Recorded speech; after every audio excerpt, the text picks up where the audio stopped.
Good day, everybody. My name is Princess Erica Vargas, and my members are Rachel V. Bernales, Lilibet D. Makilin, and Jerilyn L. Calavania. We are the Group 6, and we're going to talk about Albert Bandura.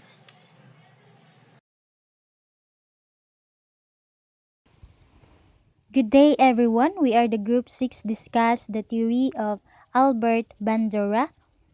First, let's find out what Albert Bandura's background is.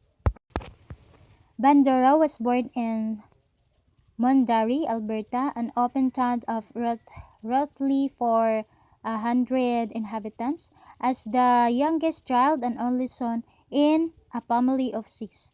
The limitations of education in a remote town such as this caused Honduras to become independent and self-motivated in terms of learning, and these primary developed traits proved very helpful in his lengthy career.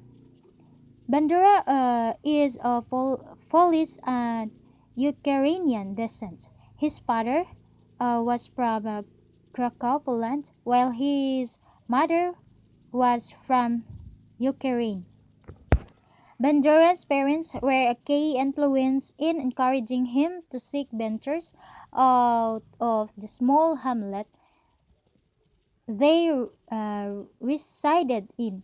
This summer, after finishing high school, Bandura's worked in the Yukon to protect the Alaska Highway against a sinking. Bandura's later credited his work in the northern tundra as the origin of his interest in human psychopathology. It was in his experience in the Yukon where he was exposed to subculture of drinking and gambling, which helped broaden his perspective and scope of view on life.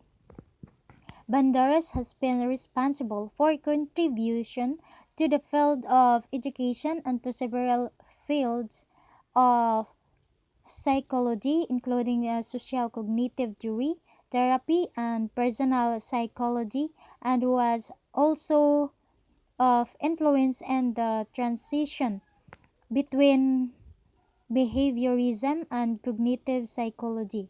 He is known as the originator of social learning theory, renamed the social cognitive theory, and the theoretical construct of self efficacy, and is also responsible for the influence in 1961 Bovedal experiment.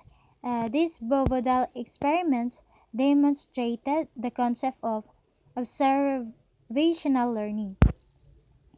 A 2002 survey ranked Banduras as the fourth most frequently cited psychology of all times behind B.F. Skinner, Sigmund Freud, and Jane Piaget, and as the most cited living one. Bandura is widely described as the greatest living psychologist and as one of the most influential psychologists of all time.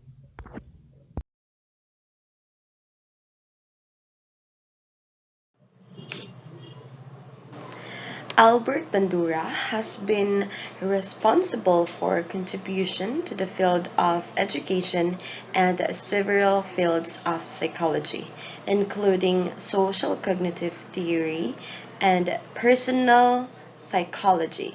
He was also influenced in the transition between behaviorism and cognitive psychology.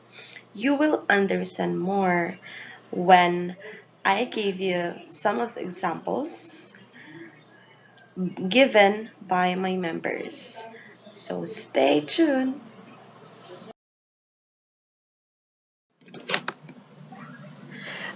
The Bubudal experiment. This Bubudal experiment demonstrated the concept of observational learning. Some colleagues of Albert Bandura demonstrated one way that children learn aggression. According to Bandura's social learning theory, learning occurs through observations and interactions with other people. Therefore, children also can learn through his or her environment. In connection with the so-cultural theory in the major child development.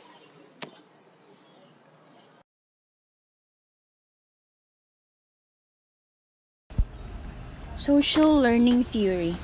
So it emphasizes and tells the importance of observing and modeling the behaviors, attitude, and emotional reaction of others in the learning process. So it tells the observing of a learner in the learning for him or her to learn. There are four mediational processes proposed by Bandura.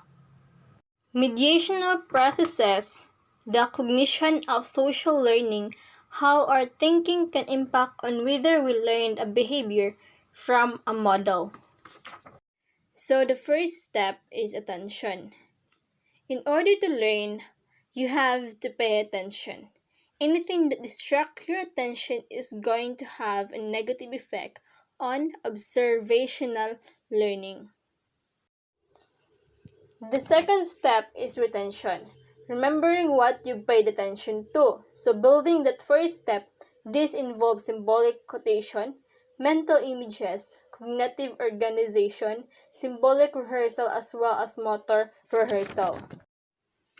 The third step is reproduction. Once you paid attention to the model and the information, it is time to retain, to actually perform the behavior you observed. Further practice of the learned behavior leads to improvement and skills advancement. And finally, the fourth step is motivation. In order for observational learning to be successful, you have to be motivated to imitate the behaviors that has been modeled. Reinforcement and punishment play an important role in motivation. For example, a student rewarded for showing up early to the class each day. Those students who show up late may be more motivated to show up early in order to receive a reward. So now let's move on to the three core concepts of social learning theory.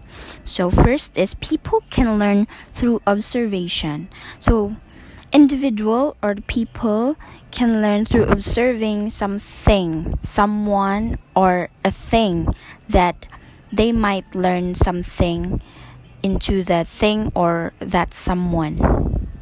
So the next is internal mental state.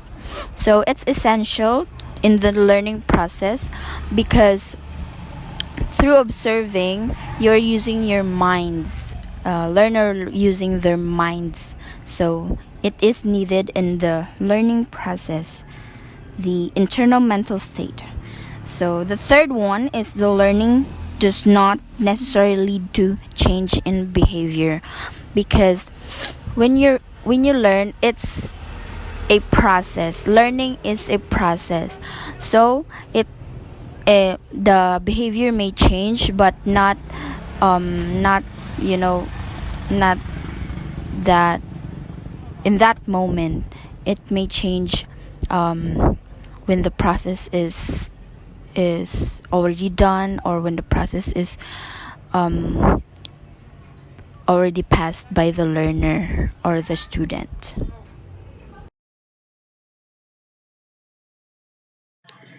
Teachers' role under this theory and students' role under this theory. Now, teachers should help students to set realistic expectations for the students in academic accomplishments. And bear in mind that always uplift your students every time as possible to make them more active and participative. Students must observe for them to learn. Students must believe that they can accomplish the school task as possible because we teachers must uplift and support the students to evaluate their learnings. And by that, students will comply their learnings